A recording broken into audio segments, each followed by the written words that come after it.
بسم اللہ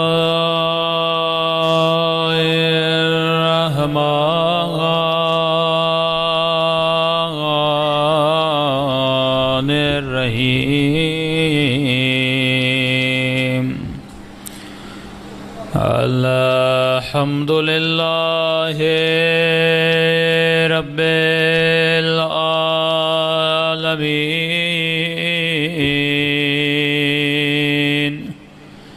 الحمد للہ کما هو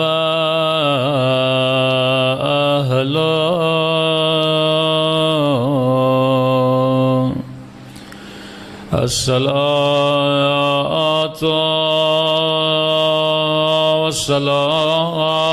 والسلام على سيد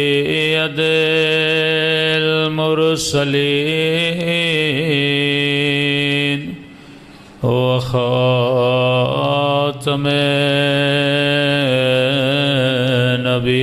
النبيين أبي القاسم محمد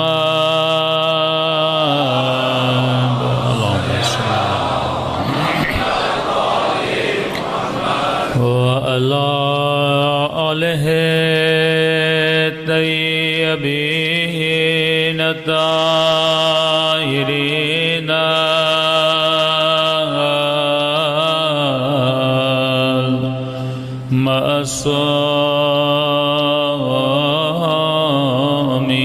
المعصومين سب مل کے دعا امام زمانہ اللہم کل ولیک حجت ابن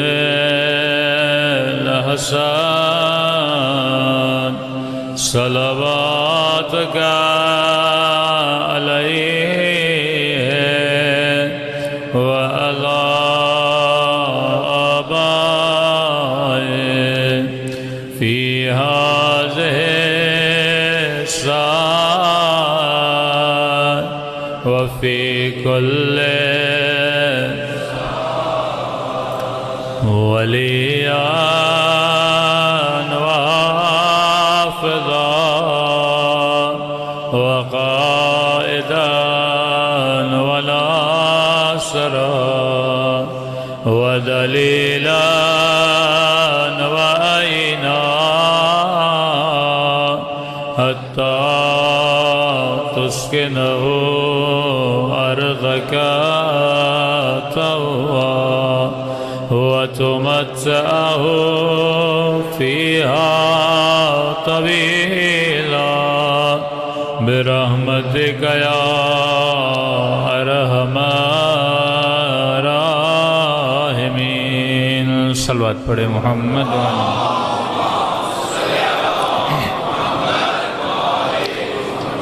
بسم اللہ الرحمن الرحیم رب اشرح لی صدری ویسر لی امری واحلل عقدۃ من لسانی یفقهوا قولی اما بعد فقد قال سبحانہ وتعالی فی محکم کتابہ بسم اللہ الرحمن الرحیم انما ولیکم اللہ ورسولہ والذین آمنوا الذین یقیمون الصلاة ویؤتون الزکاة وهم راکعون صلوات پڑھے محمد وآل محمد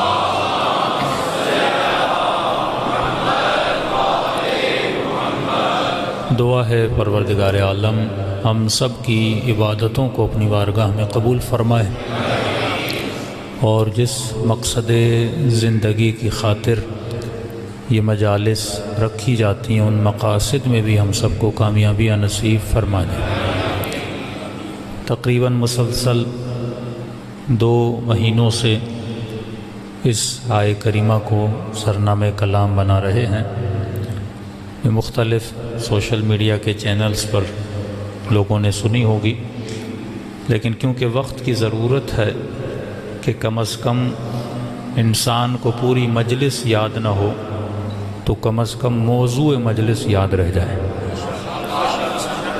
تو وہ موضوع جب یاد ہو جاتا ہے پھر انسان اس کی جستجو میں نکلتا ہے تو 5 دن جو آپ کی خدمت میں ہوں گے، جو موضوع سخن رہے گا وہ ولایت نظری اور ولایت عملی ہے، اور یہ زمانہ ہے ہی ولایت کا زمانہ کہ بندہ جب تک ولایت والا نہ بنے تب تک امام زمانہ والا نہیں بنتا، اور بندے کی زندگی جب تک ولایت والی نہ بنے تب تک بندہ جنتی نہیں بنتا۔ لیکن ولایت ہے کیا؟ ولایت کہتے کیسے ہیں؟ اب یہ پوچھا بھی اسی سے جائے گا کہ جس کی ولایت کو ہم مانتے ہیں،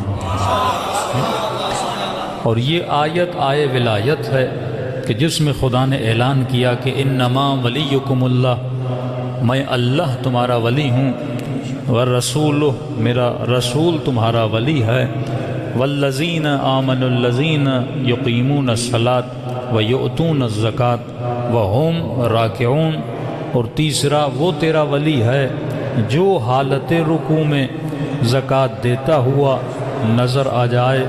تو جب کہا انما ولیکم اللہ، ہم سب نے کہا لا الہ الا اللہ۔ جب کہا والرسول، ہم سب نے کہا محمد رسول اللہ۔ اگر آیت رک جاتی تو شیعوں کی اذانیں بھی رک جاتی۔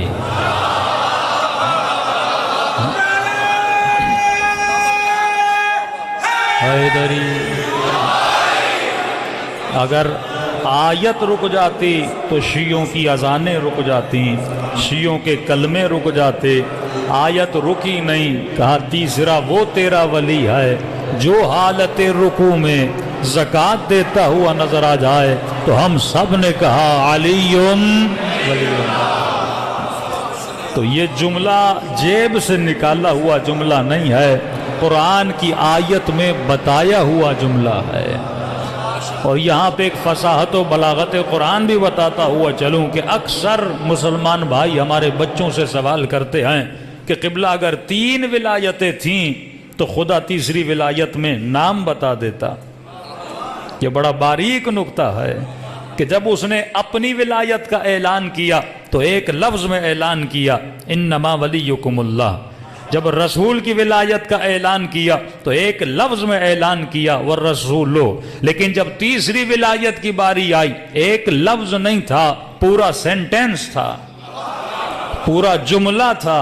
تو کہا ہونا تو یہ چاہیے تھا، بڑی آسانی سے اللہ کہہ دیتا کہ میں تیرا ولی، میرا رسول تیرا ولی اور علی تیرا ولی، لیکن اللہ نے نام نہیں بتایا۔ کہ اکثر یہ اعتراض ہمارے اوپر ہوتا ہے کہ خدا نام بتا دیتا تو جھگڑا ختم ہو جاتا، بتاتا میں ولی، میرا رسول ولی، اس کے بعد علی ولی ہے، اس کے بعد حسن ولی ہے، اس کے بعد حسین ولی ہے، تو یہ سارے نام بتا دیتا تو امت کے سارے جھگڑے ختم ہو جاتے۔ یہ قرآن ہے، یہ فصاحت کی کتاب ہے، یہ بلاغت کی کتاب ہے، یہ تیرے مکاریوں کو سمجھنے والی کتاب ہے، یہ تیرے ارادوں کے پرکھنے سے پہلے سمجھنے والی کتاب ہے۔ فرمایا اللہ نے نام نہیں بتایا، اللہ نے صفت بتا دی ہے، کیونکہ نام رکھنا آسان ہے، صفت کو پیدا کرنا مشکل ہے۔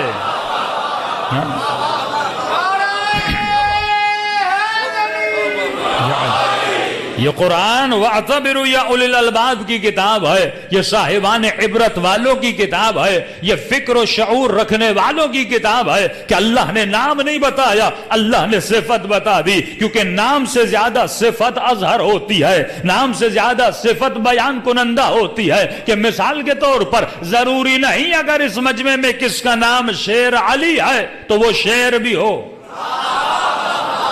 کسی کا نام غضنفر ہے وہ غضنفر بھی ہو، تو نام رکھنا آسان ہے پر شیر والی صفت پیدا کرنا مشکل ہے، نام رکھنا آسان ہے پر سخاوت کی صفت پیدا کرنا مشکل ہے۔ تو اللہ نے نام نہیں بتایا، اللہ نے صفت بتا دی۔ میں سمجھانے کے لیے بیان کر رہا ہوں کہ مثال کے طور پہ مجمع سے ایک بندے کو میں 5 لاکھ دوں اور کہوں کہ لاہور سے اسلام آباد چلے جاؤ، یہ 5 لاکھ اسے دینا جس کا نام علی ہو۔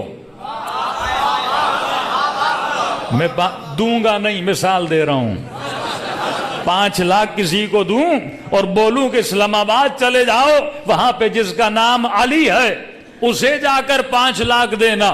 آپ اسلام آباد چلے گئے اور آپ نے کہا مولانا نے 5 لاکھ دیے ہیں اور بولا ہے کہ اسے دینے ہیں جس کا نام علی ہے, تو 1000 لوگ کھڑے ہو جائیں گے. یہ کہے گا میرا نام بھی علی ہے, وہ کہے گا میرا نام بھی علی ہے. اب پتہ کیسے چلے جو مولانا نے بتایا تھا وہ علی کون ہے اور جو لوگ بتا رہے ہیں وہ علی کون ہے؟ تو اصل مسئلہ یہی تھا.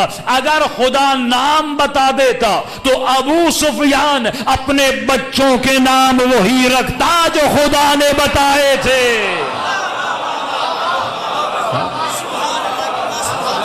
تو کہا ہم نام نہیں بتائیں گے, ہم صفت بتائیں گے, کیونکہ صفت پیدا کرنا مشکل ہے, نام رکھنا آسان ہے. کسی کا نام علی رکھنا آسان ہے, پر علی والی صفت پیدا کرنا مشکل ہے.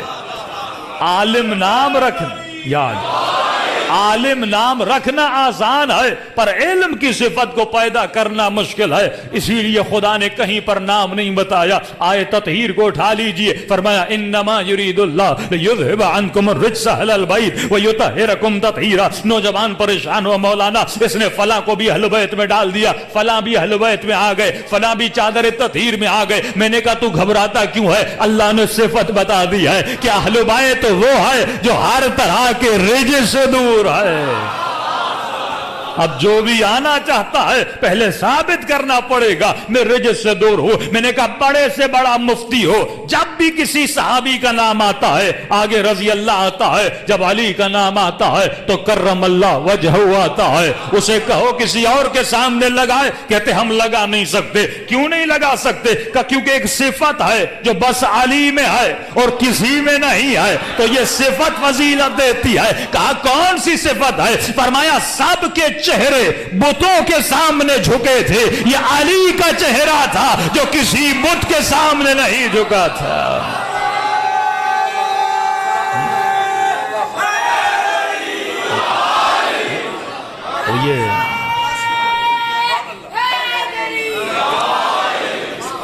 تو یہ صفت یا علی یا علی,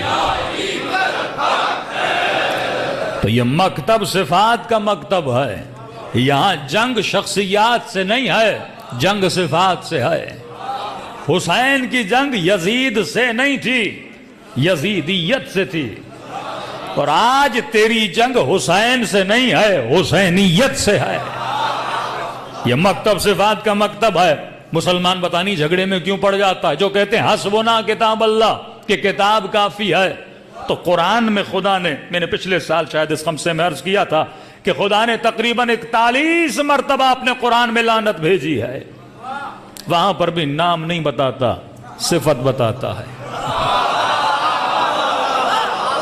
پہلا سورہ مثلا, دوسرا سورہ سورہ یہ بقرہ, وہاں پر بھی مومنوں کی صفات, منافقوں کی صفات, مسلمانوں کی صفات جن پر لعنت بھیجی جا رہی ہے ان کی صفات بتاتا ہے. مثلا کہتا ہے اللہ کی لعنت ہے جھوٹوں پر.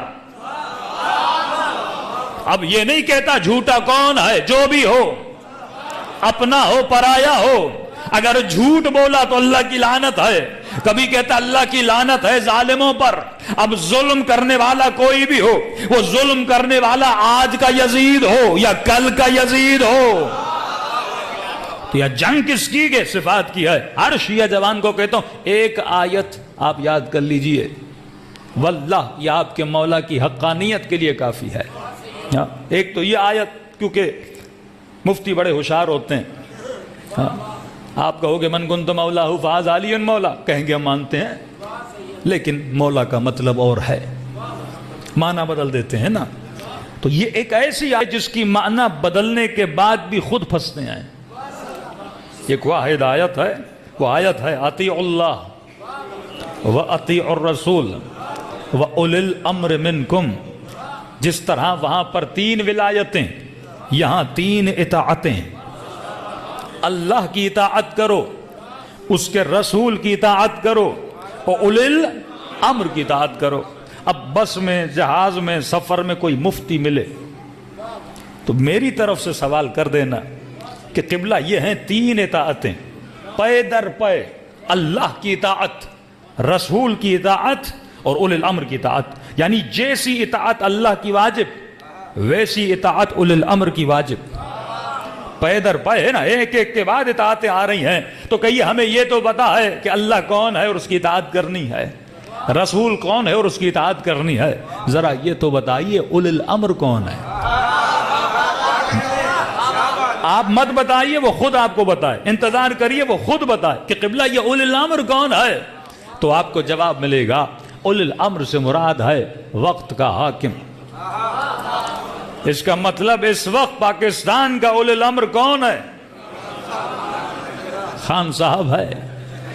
تو مطلب جیسی خان صاحب کی اطاعت ویسی رسول کی اطاعت. اور جیسی رسول کی، میں نہیں کہہ رہا، ان کی تفسیر بیان کر رہا ہوں. جیسے رسول کی اطاعت ویسے اللہ کی اطاعت. تبھی سعودی عرب کے مفتی بن سلمان کے خلاف نہیں بولتے، کہتے ہیں اولی الامر ہے، اور اولی الامر کے خلاف بولا نہیں جاتا. تبھی جب مشرف نے لال مسجد پہ حملہ کیا تھا تو لال مسجد کے مولوی کو کہا تھا، لکھا تو نے اپنی کتاب میں ہے کہ اولی الامر کی اطاعت واجب ہے، پھر اولی الامر سے لڑ کیوں رہا ہے؟ یہ ہماری تفسیر نہیں ہے، ان کی تفسیر ہے. تو مفتی سے پوچھیے آج اولی الامر کون ہے؟ تمہاری تفسیر کے مطابق وقت کا حاکم اولی الامر ہوتا ہے. اولی الامر بنا عمران خان. تو جو اولی الامر کرے وہ سنت بن جاتا ہے. دو لفظ آپ سنتے ہیں نا کہ سنت رسول اور سنت خلفاء رسول. مثلا بدعت حسنہ کا نام آپ نے سنا ہوگا. یہ وہ بدعت تھی جو خلفاء نے بنائی، لیکن حسن ہے، اچھی ہے، کیونکہ ان کی سنت ہے لہذا اچھی ہے. جب مولا علی کو خلافت دینے آئے تو فرمایا یا علی پہلی شرط یہ ہے کہ رسول کی سنت پر بھی عمل کرو گے اور شیخین کی سنت پر بھی عمل کرو گے.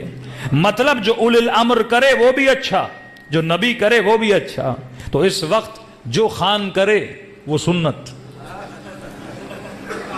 تفسیر کے مطابق جو وقت کا حاکم کرے وہ کیا بن جاتا ہے؟ سنت بن جاتا ہے. تو مفتی کو بولیے کہ تیرا اولی الامر کلین شیو ہے.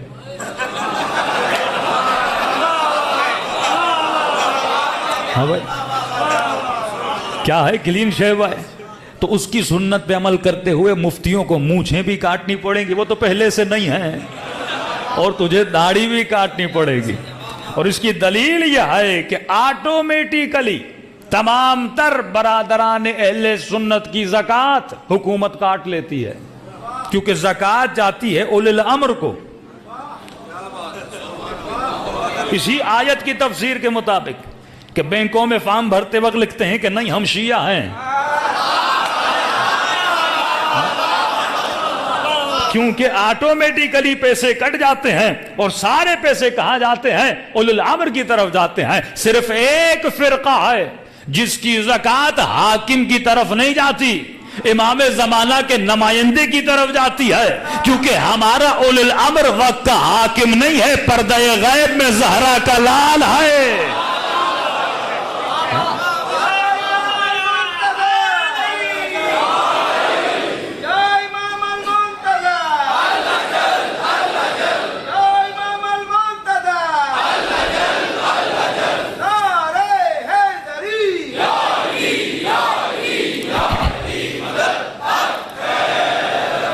تو قرآن صفات کو بیان کرتا ہے. وہ کبھی یہ نہیں بتائے گا امام کون ہے، وہ صفت بتائے گا. اب جا خود تلاش کر، امام صاحب علم ہوتا ہے، امام باب مدینۃ العلم ہوتا ہے. اب اگر 7 سال کا بھی ہونا امامت کا دعویٰ کرے، شک نہ کرنا، سوال کرنا. اگر وہ تیرے ہر سوال کا جواب دے تو امام ہے، لیکن یہ کہے ٹھہرو گھر سے پوچھ کے آتا ہوں تو امام نہیں ہے. امام اپنا سوال کسی اور سے نہیں پوچھتا، وہ صاحب علم الہی ہوتا ہے. تو اللہ نام نہیں بتاتا، اللہ صفت بتاتا ہے. قرآن میں لعنت بھی بھیجتا ہے تو صفت بتاتا ہے. تو بڑا آسان ہے، مسلمان ان لعنتوں کو جمع کرے، ان صفات کو جمع کرے. جس میں صفت ہوگی آٹومیٹیکل لعنت خود بخود چلی جائے گی، بھیجنے کی ضرورت، خود بخود لعنت چلی جاتی ہے. یہ مکتب صفات کا مکتب ہے. یہ مذہب صفات کا مذہب ہے. فرمایا میں اللہ ولی، میرا رسول ولی، تیسرا وہ ولی جو حالت رکوع میں. یہ آیت بھی بڑی عجیب ہے. اللہ یہ بول دیتا جو نماز میں زکوٰۃ دے، بول دیتا جو زکوٰۃ دے نماز دے وہ ولی ہے. یہ نہیں کہا جو حالت رکوع میں زکوٰۃ دیتا ہوا نظر آ جائے، یعنی اسپیسیفک ایڈریس بتانا.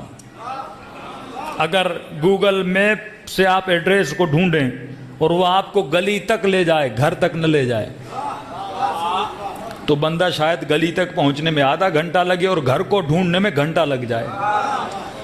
اللہ پوری ایڈریس بتا رہا ہے تاکہ تو صحیح. یہ نہیں کہا جو زکوٰۃ دے، زکوٰۃ تو سارے مسلمان دیتے تھے.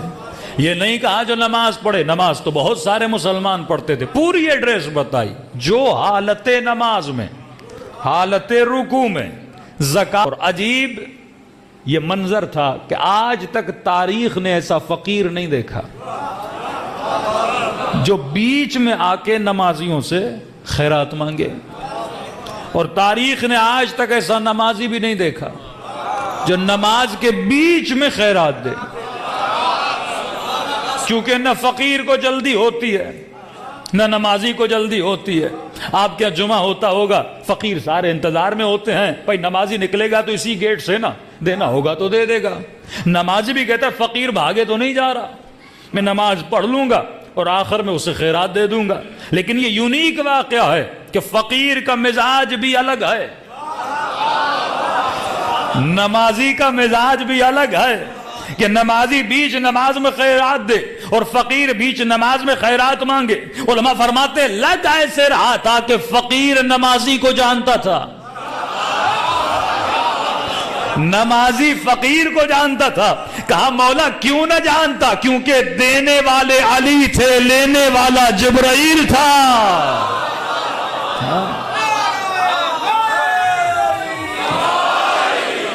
اللہ پوری ایڈریس بتاتا ہے. انما ولیکم اللہ، میں اللہ تیرا ولی، میرا رسول تیرا ولی، اور تیسرا وہ تیرا ولی ہے جو حالت رکوع میں زکوٰۃ دیتا ہوا نظر آ جائے. اب جیسے ہم نے یہ آیت پڑھی تو ہم نے اعلان ولایت کیا، کہا لا الہ الا اللہ محمد رسول اللہ علی ولی اللہ. اب یہاں سے میں تھوڑا یوٹرن لے لوں، یہاں تک آپ کو لے آیا. تو یہ جو آپ نے اعلان کیا یہ کیا ہے؟ یہ جو آپ نے اعلان کیا لا الہ الا اللہ محمد رسول اللہ علی ولی اللہ، آپ نے 3 ولایتوں کا اعلان کیا، گویا اقرار کیا. مطلب میں اللہ کی ولایت کو مانتا ہوں، میں رسول کی ولایت کو مانتا ہوں، اور رسول کے بعد ہر کسی کی ولایت نہیں، علی اور آل علی کی ولایت کو مانتا ہوں. اب سوال یہ ہے کہ ولایت ہے کیا؟ ولایت کہتے کسے ہیں؟ کہیں ایسا تو نہیں میں زبان سے کہوں علی کی ولایت کو مانتا ہوں اور عملاً میں رہتا شیطان کی ولایت میں ہوں. یہ بیسک پوائنٹ ہے. یہ میرا نظریہ ہے. جب اس اعلان پہ عمل کروں یہ ولایت عملی ہے. تو اعلان بندے کو جنت میں نہیں لے جاتا، اس اعلان پر عمل کرنا بندے کو جنت میں لے جاتا ہے. تو صرف تھیوری رکھنے سے کوئی ڈاکٹر نہیں بنتا، پریکٹیکل کے ایگزام دینے سے بندہ ڈاکٹر بنتا ہے. جب دنیا کی کسی یونیورسٹی میں وداؤٹ پریکٹیکل تو پاس نہیں ہو سکتا، تو علی کی ولایت میں بغیر پریکٹیکل کے تو کیسے پاس ہو سکتا ہے؟ تو 2 چیزیں بنی، ایک تھیوری بنی، ایک عمل بنا. تو صرف تھیوری کافی نہیں. سمجھانے کے لیے بچوں کو بھائی پاکستان کا مطلب کیا، کتنی تھیوری رٹی ہوئی ہے آپ نے. ہاں بچے کو رٹوا دیا. پاکستان کا مطلب کیا؟ لا الہ الا اللہ. میں نے کہا کہیں لا الہ الا اللہ نظر آتا ہے کیا؟ پاکستان کی ٹی وی میں لا الہ الا اللہ نظر آتا ہے؟ اس کے وقفوں میں لا الہ الا اللہ نظر آتا ہے؟ اس کی ایکٹر اور ایکٹریسز کی ایکٹنگ میں لا الہ الا اللہ نظر آتا ہے؟ یا اس کے سیاستدانوں کی ایمانداری میں لا الہ الا اللہ نظر آتا ہے؟ نظر کہیں نہیں آتا. مطلب تھیوری ہے، پریکٹیکل زیرو ہے. تو تھیوری رکھنے سے پاکستان میں لا الہ الا اللہ نہیں آتا، پریکٹیکل کو اپنانے سے لا الہ الا اللہ آتا ہے. آواز آئی قولوا لا الہ الا اللہ تفلحوا، کہو لا الہ الا اللہ کامیاب ہو جاؤ گے۔ پورے پاکستان تو کیا دنیا کے کتنے ملین مسلمانوں نے لا الہ الا اللہ کہا، پر کہاں ہیں کامیاب؟ ذلتوں میں گھرے ہوئے، غربتوں میں گھرے ہوئے، نفاق سے بھرے ہوئے، ایک دوسرے کے گلے کاٹنے والے، ایک دوسرے کو گالیاں دینے والے، خیانت کرنے والے، انگریز اس سے آگے، دنیا اس کی اچھی، مال اس کے پاس، سسٹم اس کے پاس، لا الہ الا اللہ پڑھنے کے بعد جو نظام تو نے نافذ کیا وہ نظام بھی تم نے اس سے لیا۔ تو پھر اس جملے کا کیا ہوگا؟ قولوا لا الہ الا اللہ تفلحوا، کہو لا الہ الا اللہ کامیاب ہو جاؤ گے۔ کہنے سے کچھ نہیں ہوتا جب تک اللہ کی ولایت کو تو نافذ نہیں کرتا۔ کہ حبیب نے کہہ دے ابھی تک اسلام لایا ہے، ایمان نہیں لایا۔ تو ولایت کیا؟ فرمایا النبی اولا بانفسکم، ولایت کا مطلب یہ ہے کہ نبی تمہارے نفسوں کا مولا ہے، نبی تمہاری جان پہ ولایت رکھتا ہے، تمہارے مال پر ولایت رکھتا ہے، تمہاری بیوی پر ولایت رکھتا ہے۔ مولانا ولایت کا مطلب کیا ہے؟ یعنی تم نے جب کہا لا الہ الا اللہ گویا تم نے اپنی ہر شے کا اختیار اللہ کو دیا، جب کہا محمد رسول اللہ گویا تم نے اپنی ہر شے کا اختیار رسول کو دیا، جب کہا علی ولی اللہ گویا تم نے ہر شے کا اختیار اپنے مولا علی کو دے دیا۔ اختیار کا مطلب کیا ہے؟ یعنی مال تیرا ہے لیکن مالک محمد ہے، جان تیری ہے لیکن مالک علی ابن ابی طالب ہے۔ کیا مطلب وہ مالک ہے؟ یعنی جب چاہیں تیری اجازت کے بغیر تیرے مال کو خرچ کر سکتے ہیں، جب چاہیں تیری اجازت کے بغیر تیرے بیٹے کو میدان جہاد میں بھیج سکتے ہیں، جب چاہیں تیری اجازت کے بغیر تیری بیوی کو طلاق دے سکتے ہیں۔ تبھی ہمارا عقیدہ ہے کہ مولا علی کو حق کے طلاق تھا، نبی یہ حق دے کر گئے تھے، کیونکہ یہ اولا بانفسکم ہیں۔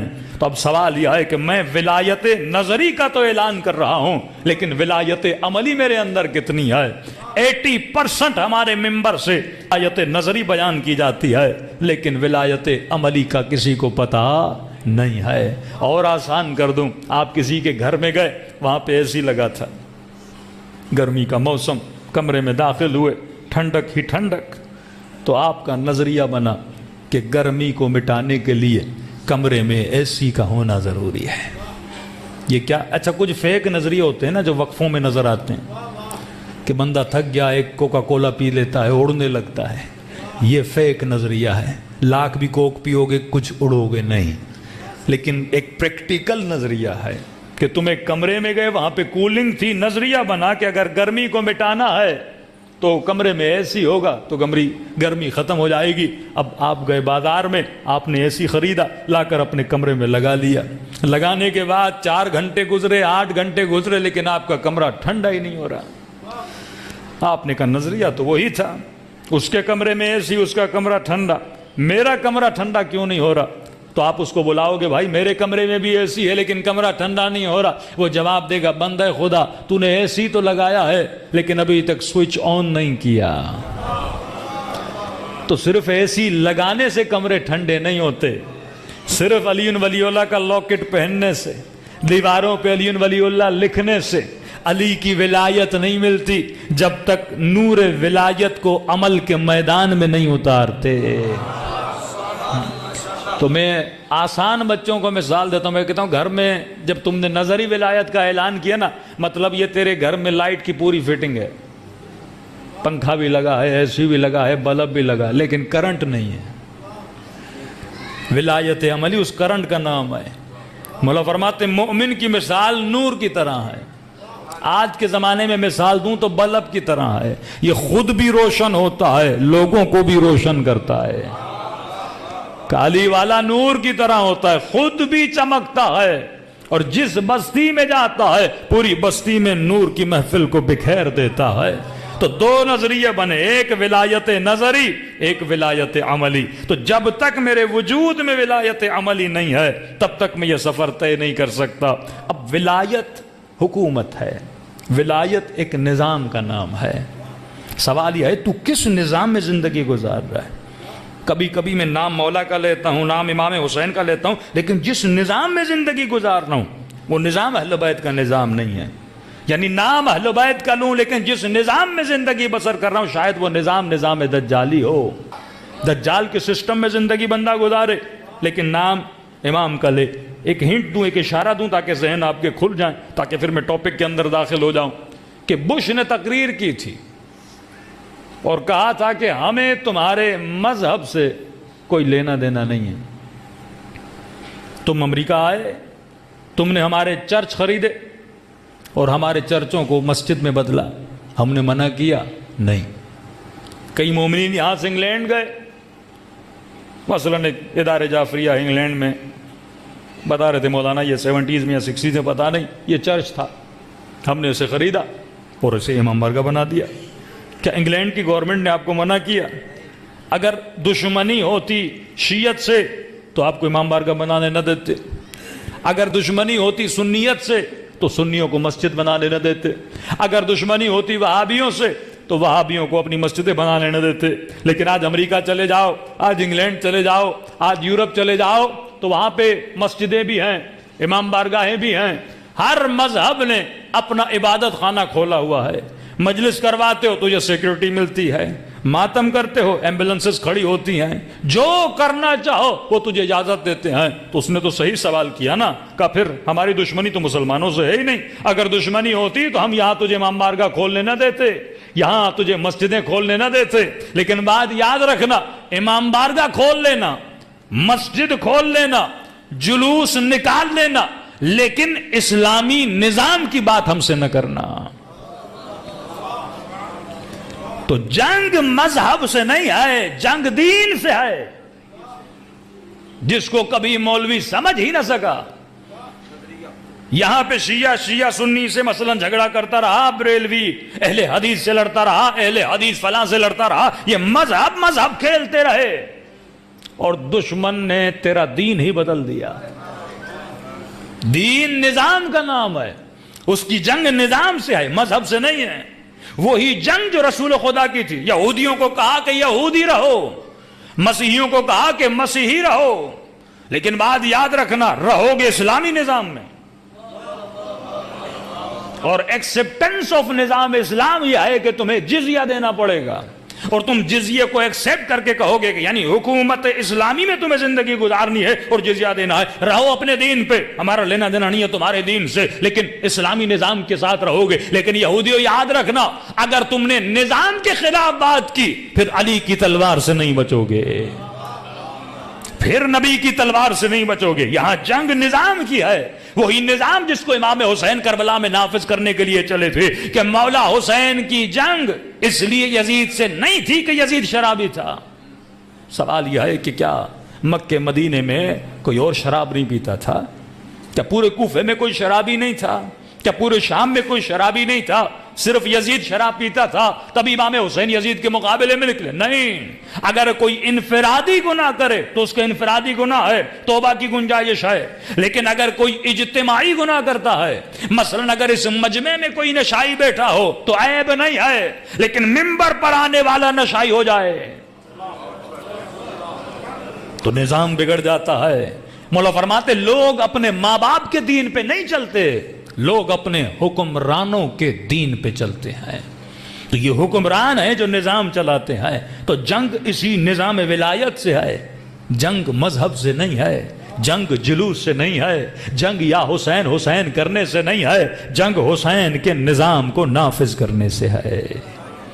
شیعہ تو آذربائیجان میں بھی ہے، بڑی دوستی ہے اسرائیل کی آذربائیجان کے شیعوں سے. شیعہ تو آذربائیجان میں بھی ہیں، بڑی دوستی امریکہ کی. لیکن وہی شیعہ، وہی علی ولی اللہ پڑھنے والے اگر لبنان میں آ جائیں، وہی علی ولی اللہ پڑھنے والے ایران میں آ جائیں تو ان سے اتنی دشمنی کیوں ہے کہ پوری دنیا کو جمع کیا جاتا ہے کہ ان شیعوں کو ہمیں تباہ و نیست و برباد کر رہے ہیں. یہی شیعہ شاہ کے زمانے میں تھے، کوئی دشمنی نہیں تھی، کیونکہ جو صرف علی ولی اللہ کہتا ہے، دوسرا وہ شیعہ ہے جو علی کے نظام کی بات کرتا ہے. تو جنگ نظام سے ہے. ایک شیعہ انگلینڈ میں ہے جو بڑے طریقے سے ماتم بھی کر رہا ہے، زنجیر زنی بھی کر رہا ہے، بڑے اسے سپورٹ بھی کی جاتی ہے، ایمبولینسز دی جاتی ہے، تجھے جتنا ماتم کرنا ہے کر، جتنا حسین کی راہ میں خون بہانا ہے بہا۔ اور ایک دوسرا شیعہ ہے جو آیت اللہ زکزکی کو فالو کرتے ہوئے اس ملک میں تبلیغ کرتا، ارے جلوس تو اس نے بھی نکالا ہے لیکن تو اسے نہیں مارتا، اس نے جلوس نکالا تو اسے کیوں گولیوں سے چل نہیں کر رہا ہے، کیوں اس کے بچوں کو مار رہا ہے؟ کیونکہ وہ شیعہ صرف علی علی کر رہا تھا، حسین حسین کر رہا تھا، اور آیت اللہ زکزکی حسین حسین بھی کر رہے تھے اور حسین کے نظام کی بات بھی کر رہے تھے۔ تو اصل نظریے کی جنگ ہے، یہاں یہ مت سمجھنا ہے مسلمان وہ چاہتا ہی ہے کہ تیرا نظام بگڑ جائے، تو نظام اسلامی کو فالو نہ کرے۔ اسلامی نظام میں بچے مہدوی بنتے ہیں۔ اسلامی مجلسوں سے آپ کتنا اسلام پھیلاؤ گے؟ مجلسوں سے بچوں کو کتنا دیندار بناؤ گے؟ ایجوکیشن سسٹم کس کے پاس ہے؟ حکومت کے پاس ہے۔ میڈیا کس کے پاس ہے؟ حکومت کے پاس ہے۔ طاقت کس کے پاس ہے؟ حکومت کے پاس ہے۔ پالیسی کون بناتا ہے؟ حکومت بناتا ہے۔ اب حکومت کے ہاتھ میں ہے کہ وہ پالیسی بنائے کہ بچیاں اسکول میں آئیں تو حجاب کر کے آئیں، اور حکومت کے ہاتھ میں ہے کہ کوئی ٹی وی پر اینکر آتا ہے وہ کون سے کپڑے پہن کر آئے۔ تو اگر حکومت بگڑ جائے تو عوام کے نظریے بگڑ جاتے ہیں۔ محمد اجل فرج انشاءاللہ اس کو کل کھولیں گے، یہ نظام ہے کیا، اور اس نظام کو سمجھنے کے لیے، اور دشمن کس طرح سے علی والوں کے اوپر اٹیک کرتا ہے۔ جب تک یہ مولا فرماتے ہیں مومن خدا شناس بھی ہوتا ہے اور شیطان شناس بھی ہوتا ہے۔ بندہ صرف خدا کو پہچانے لیکن شیطان کو نہ پہچانے۔ تبھی فرمایا بسم اللہ الرحمن الرحیم پڑھنے سے پہلے اعوذ باللہ من الشیطان اللعین الرجیم پڑھو، کیونکہ جب تک شیطان کو نہیں سمجھو گے تب تک خدا شناس نہیں بنو گے۔ آئے علی کے ساتھ تھے لیکن تروالیں علی کے مقابلے میں اٹھ گئیں، خط حسین کو لکھے تھے لیکن وہی لوگ حسین کے مقابلے میں کھڑے ہو گئے۔ تو ولایت نظری خط لکھواتی ہے، صرف ولایت نظری 20,000 خط لکھواتی ہے، اور جس میں ولایت عملی تھی اس کو حسین نے خط لکھا تھا۔ ہاں تو کچھ وہ تھے جنہوں نے حسین کو خط لکھا تھا، اور ایک وہ تھا جسے حسین نے خط لکھا تھا، وہ ولایت عملی والا تھا جسے مولا نے کربلا میں بلایا۔ کیوں فرمایا جب میرا ظہور تب تک نہیں ہوگا جب تک 313 پیدا نہیں ہو جائیں گے۔ یہ 313 ولایت عملی والے ہیں۔ ہر زمانے میں ایسے بندوں کا ہونا ضروری ہے جن کے وجود میں ولایت عملی ہو، اور وہ خفیہ طور پر اپنے امام زمانہ سے کنیکٹڈ ہوتے ہیں کیونکہ وجود میں ولایت عملی ہوتی ہے۔ فرمایا انسان اپنی قدر و قیمت کو سمجھ، تم انسان اس لیے نہیں ہو کوئی کہے کہ میں بڑا با کمال ہوں کیونکہ میں نے مال بنا دیا، میں نے دولت بنا دی، میں نے بڑا گھر بنا دیا، میرے پاس بچے زیادہ ہیں، میرے پاس اسٹیٹس ہے۔ فرمایا اس چیز کی وجہ سے تو انسان نہیں تھا، تو انسان اپنے جسم کی طاقت کی وجہ سے، مال و دولت کی وجہ سے، حکومت و شہرت کی وجہ سے، نام کی وجہ سے تو انسان نہیں ہے۔ اے انسان ان چیزوں پہ فخر نہ کرنا کیونکہ یہ انسانیت کے لیے باعث فخر نہیں ہے۔ اگر دولت پہ فخر کرتا تو قارون دولت پہ فخر کرتا، خدا اس پہ ناز کرتا۔ اگر حکومت فخر ہوتی تو خدا فرعون پہ ناز کرتا، لیکن خدا کبھی موسیٰ پہ ناز کرتا ہے، کبھی ابراہیم کی بندگی پہ ناز کرتا ہے، تو کبھی بازو طاقت پہ ناز نہ کرنا، یہ طاقت تجھ سے زیادہ حیوان کے اندر ہے۔ کبھی جسم پہ ناز نہ کرنا، کئی ایسے اجسام ہیں جو تجھ سے زیادہ خوبصورت ہے۔ کبھی زیادہ کھانے پہ ناز نہ کرنا، حیوان تجھ سے زیادہ کھاتا ہے۔ کبھی کثرت اولاد پہ ناز نہ کرنا، ایک حیوان کو میں نے تجھ سے زیادہ بچے عطا کیے ہیں۔ اے انسان اگر ناز کرنا ہے کہ جس چیز کی وجہ سے تو انسان ہے اس چیز کا نام تیری عقل ہے، تبھی مومن سمجھے کہ اسلام میں سب سے زیادہ اگر سزا خدا کسی کو دیتا ہے اس انسان کو دیتا ہے جس نے اپنی عقل کو تباہ و برباد کیا ہے۔ اس پر بھی گفتگو ہوگی۔ یہ عقل ہے جس کی وجہ سے تو انسان ہے، عقل تجھے انسان بناتی ہے۔ تو لوگ آتے تھے مولا کے پاس، مولا امیر شام بڑا عقل مند ہے۔ اللہ اکبر، یہی سوچ دجالی سوچ ہے۔ آج یہ دیکھو کہ تم جو اس دنیا میں علی علی کر رہے ہو تم کس سوچ کے فالو کرنے والے ہو؟ کیا نظام باطل کی سوچ کو فالو کرنے والے ہو یا نظام حق کی سوچ کو فالو کرنے والے ہو؟ نظام باطل کی سوچ یہ ہے جو مکاری کر کے، کہ مولانا نے فرمایا یہ عقل نہیں ہے مکر ہے، جو اپنی عقل کو مکر کی غلامی میں استعمال کرے۔ عقل ایک پاور ہے نا، اس پاور کو چاہو کسی گندی چیز میں یوز کرو، اس پاور کو چاہو اللہ کی عبادت میں یوز کرو۔ عقل کا کام ہے تیری مدد کرنا اور مشکل اور کٹھن راستوں کو کھولنا، یہ عقل کا کام ہے۔ تو مولا فرماتے وہ عقل نہیں، وہ مکر ہے۔ لوگ کیا سمجھتے تھے؟ جو مکاری کر کے مال جمع کرے، جو رشوتیں لے کر حرام خوریاں کر کے دنیا میں ایک بہت بڑا اسٹیٹس بنائے، تو دنیا والے کیا کہتے ہیں؟ بڑا عقل مند ہے۔ لیکن دنیا والے کسے بے وقوف کہتے ہیں؟ کہتے ہیں اتنی آفر ہوئی لیکن بے وقوف تھا، بڑا سادہ سا ہے۔ یہ وہی سوچ ہے جو شامیوں کی سوچ تھی کہ کامیاب وہ ہے جو اپنی دنیا بنا لے۔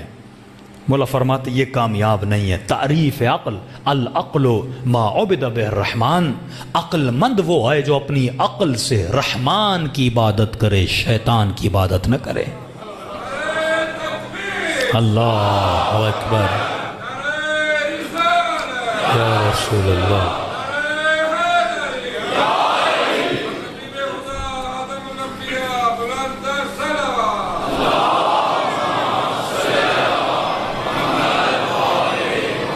آج میری سوچ کس کی سوچ سے زیادہ ملتی ہے؟ اپنے آقا حسین کی سوچ سے زیادہ ملتی ہے، مولا علی کی سوچ سے زیادہ ملتی ہے، یا کہیں ایسا تو نہیں میں زبانوں پہ نام ان کا لوں، لیکن سوچ وہی ہو جو اس زمانے کے لوگوں کی سوچ تھی۔ امام فرماتے ہیں العقل ما عبد بہ الرحمن، عقل مند اپنی عقل سے رحمان کی عبادت کرتا ہے۔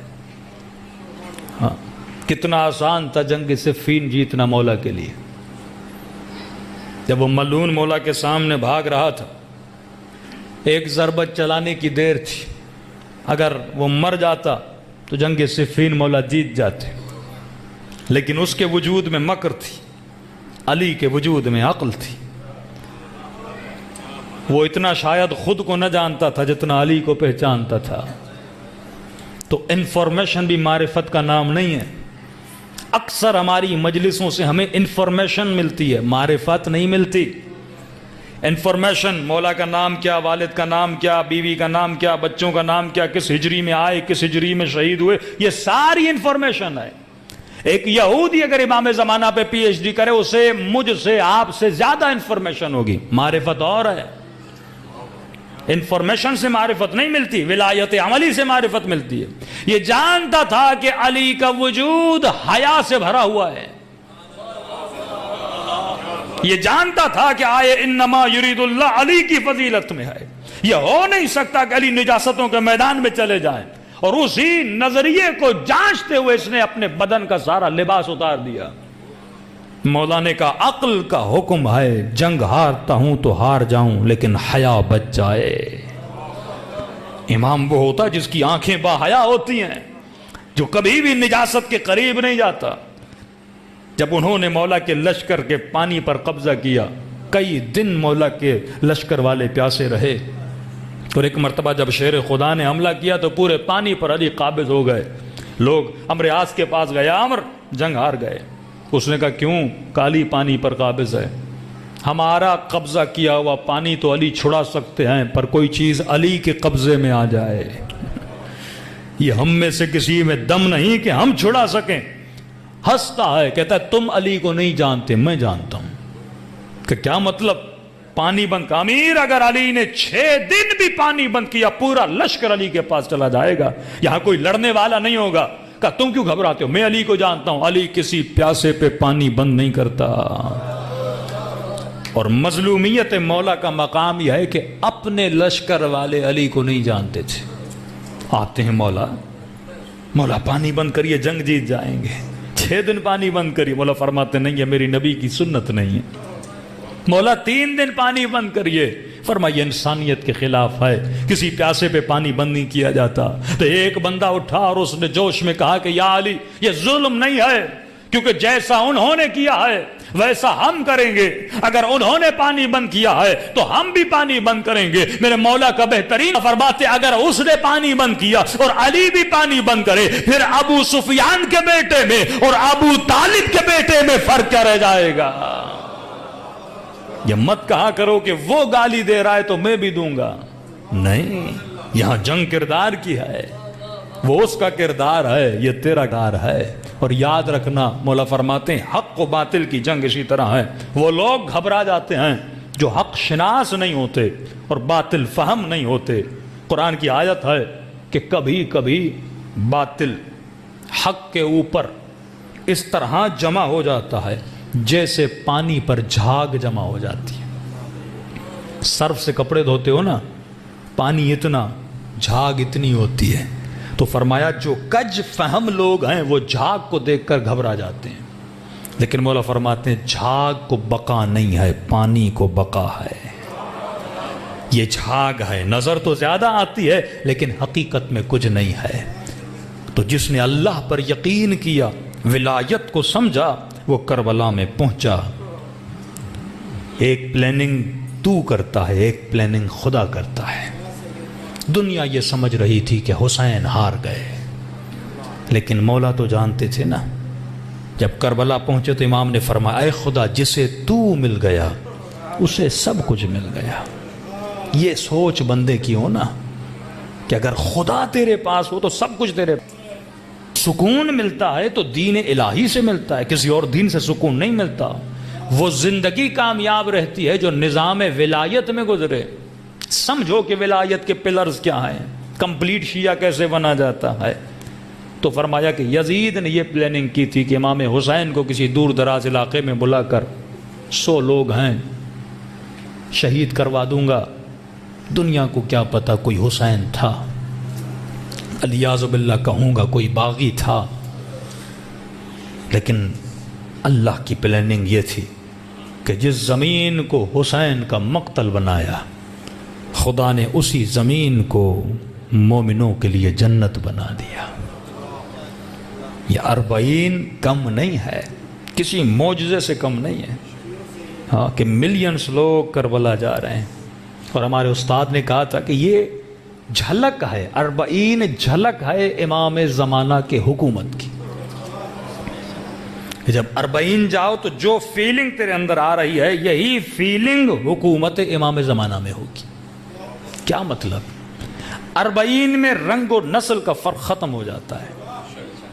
40 میں کوئی پاکستانی، کوئی عراقی، کوئی انڈین نہیں رہتا. وہاں سب ایک رنگ میں مل جاتے ہیں اور وہ رنگ حسین کا رنگ ہوتا ہے. 40 میں کوئی ایک دوسرے کی زبان کو نہیں سمجھتا، لیکن وہاں جو زبان چلتی ہے وہ حسین کی زبان ہے.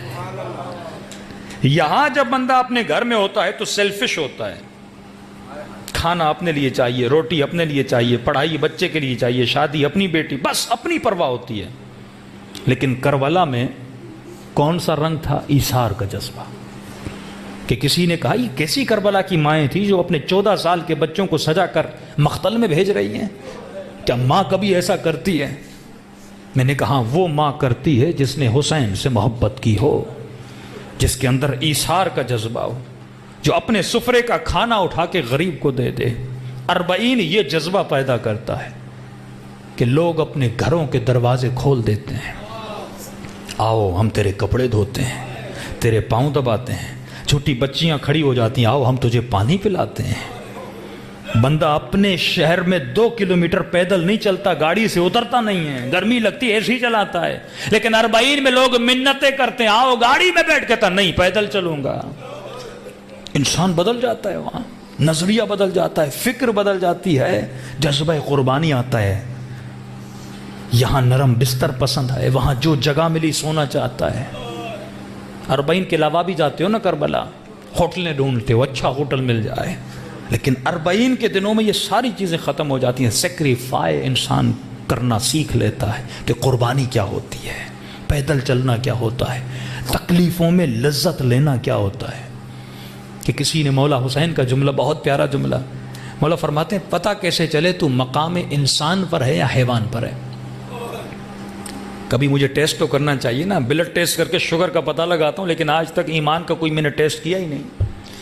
کہ کیسے پتہ لگے کہ میں درجہ انسانیت پر ہوں یا حیوان پر ہوں. ایک جملہ لیکن معراج ایمان کا جملہ کہ مولا فرماتے ہیں جو کھانا کھا کر مزہ لے یہ ابھی حیوان ہے. جو کھانا کھا کر مزہ لے یہ ابھی حیوان ہے، اور جو کھانا کھلا کر مزہ لے یہ لذت انسانی، یہ روحانی لذت یہ ہے. کیوں؟ جو کھانے کی لذت ہے وہ حیوانی ہے. ایک ہفتہ پہلے کیا کھایا تھا بندے کو یاد نہیں، جب تک لقمہ منہ میں لذت نیچے کیا لذت ختم. لیکن فرمایا اگر کسی بھوکے یتیم کو تو نے کچھ کھلایا ہو نا، 1 سال کے بعد بھی یاد کرو گے نا، سکون ملے گا. یہ وہ لذت تھی جو رات کے اندھیرے میں مولا علی لیتے تھے.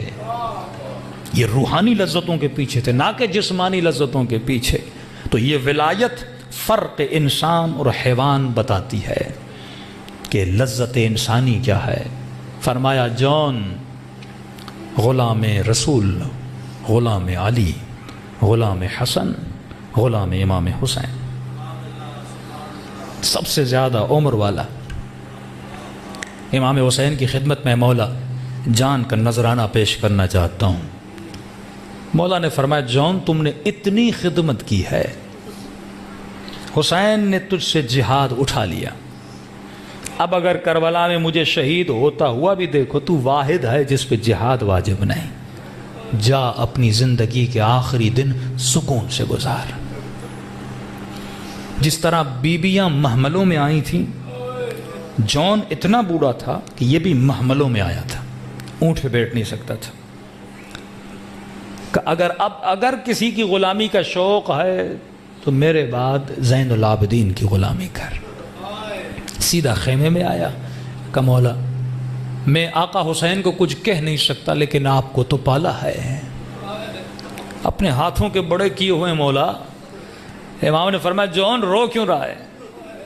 کہ مولا حسین نے آزاد کر دیا لیکن میں جان کو قربان کرنا چاہتا ہوں. اتنا بوڑھا، کمر جھکی ہوئی، ابرو آنکھوں پہ پڑ رہے ہیں، ہاتھوں میں رعشہ ہے.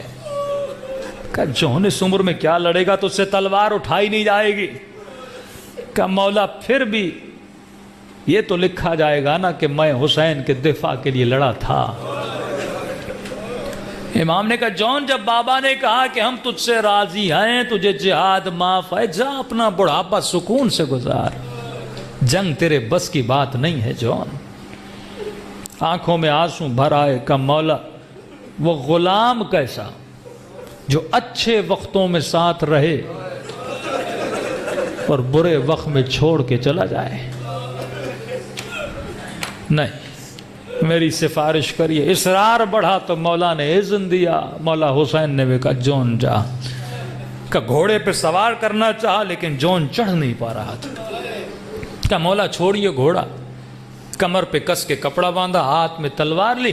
کہ مولا میں پیدل جاتا ہوں. محبت میں آگے بڑھا. امام بھی دیکھ رہے ہیں. بوڑھا سا صحابی جب وسط میدان میں پہنچا تو تاریخ کربلا لکھتی ہے کہ ابن سعد کے لشکر والے حسین کا مذاق اڑانے لگے. کہا یہ دن آ گئے حسین پہ کہ بوڑھوں کو بھیج رہا ہے جن سے تلوار اٹھائی نہیں جاتی. کسی نے کہا امیر یہ تو ایک وار کا کھیل ہے، مجھے چھوڑیے جاؤں گا، لڑوں گا اور اس بوڑھے کو زمین پہ گرا دوں گا. کہا نہیں، اتنی آسانی سے مرنے میں بھی نہیں دوں گا. حسین کو تکلیف دے کے مار. میں جانتا ہوں یہ بہت پرانا خدمت گزار ہے اور یہ بھی جانتا ہوں کہ یہ گھرانہ اپنے خادموں سے محبت کتنی کرتا ہے. کہ امیر پھر کیسے مارنا ہے؟ کہ تیر سے نہیں مارنا، تلوار سے نہیں مارنا، نیزے سے نہیں مارنا. پھر امیر مارے تو کیسے مارے؟ کہ اس کا گھیراؤ کرو، پتھر مارو اسے، اتنے پتھر مارو کہ یہ زمین پہ گرے اور حسین اس کا تڑپنا دیکھیں. کہتے ہیں بوڑھا سا غلام ہے، ظالموں نے اتنے پتھر مارے کہ زمین پہ آ کے گرا. جیسے گرا حسین دوڑے دوڑے اس غلام کے سرانے پہنچے. 3 سے 4 اصحاب ہیں جن کے سرانے مولا حسین پہنچے، ہر صحابی کے سر پر بھی نہیں گئے. اب لشکر یزید والا کہتا ہے یہ میں بتاتا ہوں اگر ولایت ہے تو اہل بیت کی محبت معراج پر ہے. اگر ولایت ہے تو ایسی محبت کرتے ہیں، بے مثال محبت کہ شاید ہی تاریخ نے کسی آقا کی اپنے غلام کے ساتھ ایسی محبت دیکھی ہو. لشکر یزید والا کہتا ہے میں دیکھ رہا تھا کہ حسین اس کا سر گود میں رکھ رہے تھے اور یہ بار بار سر کو خاک پہ رکھ رہا تھا. پھر حسین گود میں رکھتے، یہ خاک پہ رکھ دیتا. کہتا ہے کئی مرتبہ میں نے یہ سلسلہ دیکھا کہ حسین رکھتے تھے لیکن یہ رو کر سر کو خاک پہ رکھ دیتا تھا. مجھے نہیں پتا جون کہہ کیا رہا تھا, شاید کہتا ہوں مولا یہ گود میرے لیے نہیں بنی, علی اکبر کے لیے بنی ہے. یہ گود میرے لیے نہیں بنی, سکینہ کے لیے بنی ہے. کہتا ہے میں نے تاریخ میں بڑے آقاؤں کو دیکھا, بڑے غلاموں کو دیکھا, لیکن ایسی محبت میں نے کہیں نہیں دیکھی. کہ کیا دیکھا؟ کہ جب بار بار غلام نے سر کو زمین پہ رکھنا شروع کیا نا, میں نے دیکھا کہ حسین نے اپنے سر کو جھکانا شروع کیا, جھکانا شروع کیا, یہاں تک کہ مولا حسین کا رخسار جون کے رخسار پہ پڑا. اور کچھ دعائیں کی امام حسین نے. کہہ رہا تھا مولا میرے بدن سے بدبو آتی ہے, یہ لوگ میرا مذاق اڑاتے ہیں. فرمایا جان کسی بھی شہید کے جنازے سے اتنی خوشبو نہیں آئے گی جو تیرے جنازے سے آئے گی. کہتے ہیں جب جنازے بکھرے ہوئے تھے ایسی مہک کربلا میں پھیلی ہوئی تھی, سب نے دیکھا یہ حسین کے غلام کے بدن سے خوشبو ہے. کہ جون بڑے بڑے قیامت میں کھڑے ہوں گے لیکن تیرا چہرہ ایسا نورانی ہوگا. جب حق ولا ادا کرتے ہو تو وہ بھی حق ولا کو ادا کرتے ہیں. بندہ کہیں بھی مر جائے لیکن اگر ولائی ہو, سلمان جیسا ہو, تو مولا مدائن میں جا کے نماز جنازہ پڑھاتے ہیں. یہ مجلسیں وہ چنگاریاں ہیں جو بندے کے وجود میں ولایت اہل بیت کو اجاگر کریں. یہ دن, یہ راتیں مولا حسین کو سلام کرنے کی راتیں. فرمایا عزادارو اتنا سلام کرو اپنے مولا کو. کہ مولا اتنی تاکید کیوں ہے سلام کرنے کی؟ فرمایا کیونکہ اس لٹے ہوئے قافلے کو کوئی سلام نہیں کرتا تھا. کہتے تھے سلام مسلمانوں کو کیے جاتے ہیں, یہ تو باغی ہے. تو سلام کر اور دنیا کو بتا حسین باغی نہیں تھا, حسین نمازی تھا. میری کیا اوقات کہ میں کربلا جاؤں اور کہوں اشہد انک قد اقمت الصلاۃ وآتیت الزکوٰۃ وامرت بالمعروف. میری اوقات کیا ہے؟ میں گواہی دے رہا ہوں کہ مولا حسین آپ نے نماز قائم کی, آپ نے زکوٰۃ قائم کی. مولا ایسا دن کیوں آئے کہ مجھ جیسا گنہگار گواہی دے؟ کیونکہ انہوں نے کہا تھا حسین نماز نہیں پڑھتا, حسین زکوٰۃ نہیں دیتا. اتنا پروپیگنڈا اہل بیت کے خلاف ہوا. فرمایا خلوص دل سے سلام دو, وہ کریم رب تیرے نام اعمال میں حسین کی زیارت کا ثواب لکھے. دلوں کو کربلا لے جائیں اور سلام کریں. السلام علی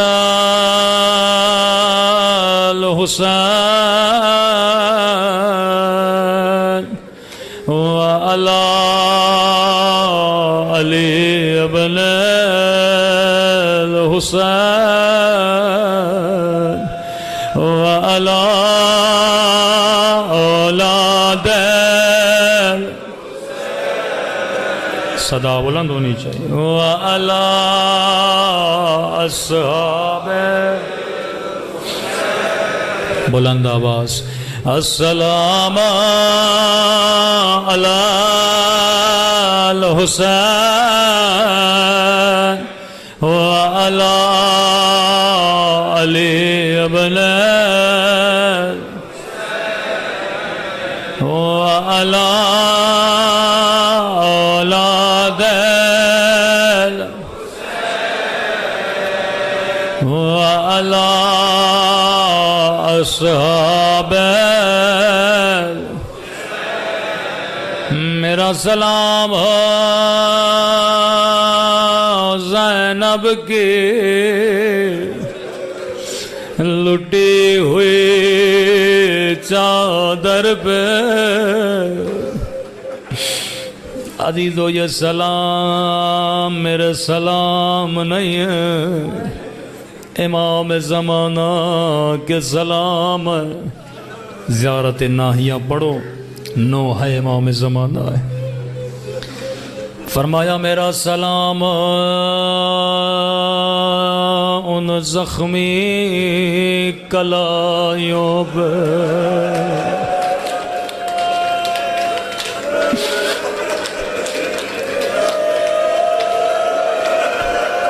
اگر زحمت نہ ہو لائٹس کو تھوڑا آف کر دیں. فرمایا میرا سلام ان زخمی کلائیوں پہ جن میں رسیاں بندھی تھی. اگلا سلام بڑا درد بھرا سلام ہے. فرمایا میرا سلام ان ننھے سے رخسار پہ. میرا سلام ان ننھے سے رخسار پہ جن کا رنگ بدلتا رہا.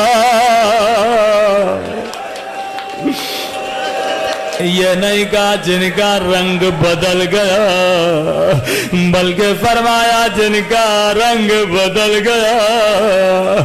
کبھی شمر کے تماچوں نے رنگ کالا کیا کبھی ظالم کے تماچوں نے رنگ نیلا کیا. رسول خدا کی حدیث مسلمانوں کبھی حیوان کو بھی منہ پہ نہ مارا کرو. انہوں نے نبی کی نوازیوں کو چہرے پہ تماچے مارے.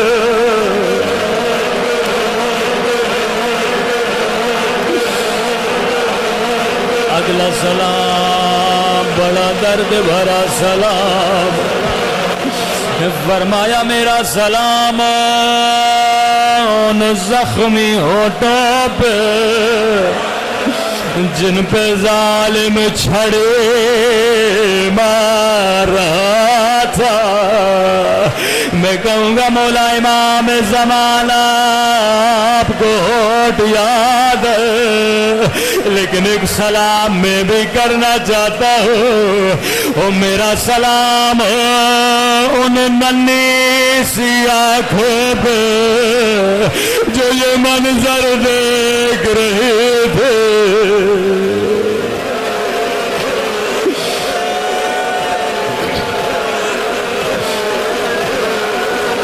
جب بھی امام سجاد سے پوچھا جاتا تھا مولا سب سے زیادہ تکلیف کہاں ہوئی ہمیشہ رو کر کہتے تھے الشام الشام. مولا شام میں سب سے زیادہ تکلیف کہاں ہوئی رو کر کہتے تھے شام اور شراب کا دربہ.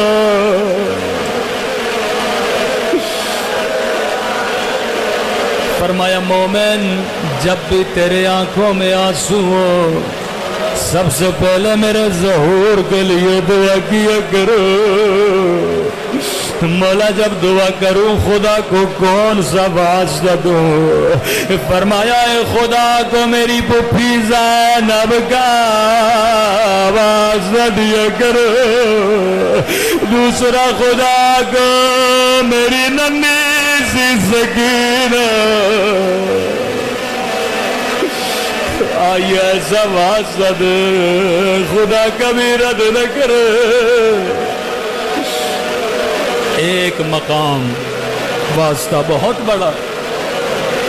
مولا سب سے زیادہ تکلیف کہاں ہوئی رو کر فرمایا شرابی کا دربار اور علی کی بیٹیاں.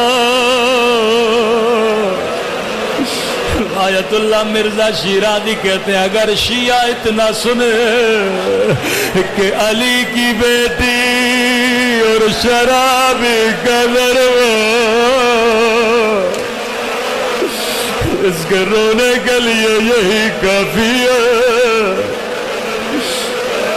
مولا اس دربار میں ایسا کیا ہوا؟ قدیمی مومنوں میں اشارہ کروں گا. رو کر فرمایا ایک رسی تھی، اس رسی نے میرے مولا کو خون رلایا. میں کبھی نہ پڑھتا لیکن فرمایا پڑھو پڑھو تاکہ ہمارے شیعوں کو پتہ تو چلے. فرمایا ایک رسی تھی اور 18 گردنیں تھے. اے عزادار، کسی کا قد بڑا کسی کا قد چھوٹا. جب میں کمر کو سیدھا کرتا تھا تو باقر کی آواز آتی تھی، بابا گلا گھٹ رہا ہے.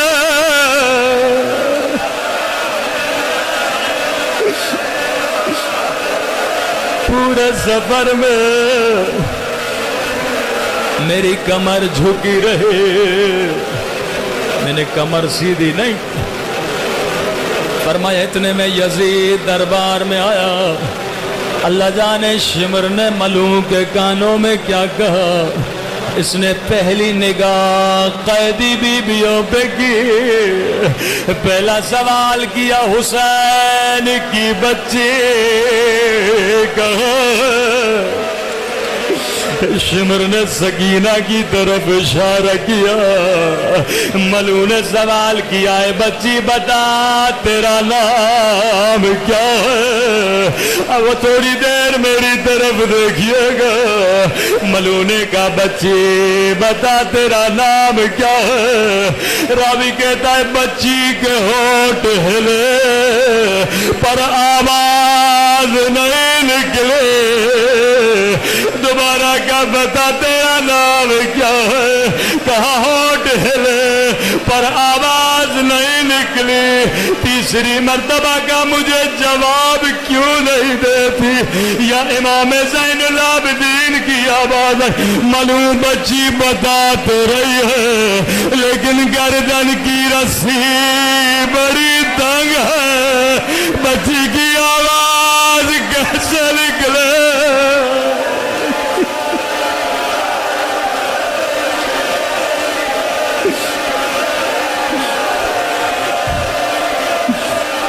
ملو بچی بتا تو رہی ہے لیکن گردن کی رسی بڑی تنگ ہے. ملو نے حکم دیا رسی کھولی جائے. یا سکینہ نے دھیمی سی آواز میں کہا میرا نام سکینہ ہے. ملو نے دوسرا سوال کیا ہے بچی تیرے چہرے سے لگتا ہے تو نے کئی دنوں سے کچھ کھایا نہیں ہے. امام سجاد کو دیکھ فرمایا سکینہ جواب دے کہیں قیامت کے دن یہ نہ کہے ہم نے پوچھا تھا لیکن بچی نے بتایا نہیں تھا. بچی نے کہا ملوں کئی دنوں سے میں نے کچھ بھی نہیں کھایا. کہا میرے قریب میں تجھے کھجور دوں گا. یہ ننھی سی بچی ملو کے قریب گئے. ملو نے اشارہ کیا تشت بلایا جائے. مولا فرماتے عرب تشت میں کھجور رکھتے تھے. یا تشت بچی کو دیا. ایک مرتبہ بچی نے کپڑا ہٹایا. کیا دیکھا؟ ایک کٹی ہوئی گردن. اللہ کسی بچی کو بابا کا سر نہ دکھائے. کٹے ہوئے سر کو سینے سے لگایا. وہ میرے 3 دن کے پیاسے بابا، وہ میرے غریب الوطن بابا. او بابا شمر نے مجھے تواچے مارے. بابا میرے دور چھینے. او بابا بی زینب کی چادر چھینے.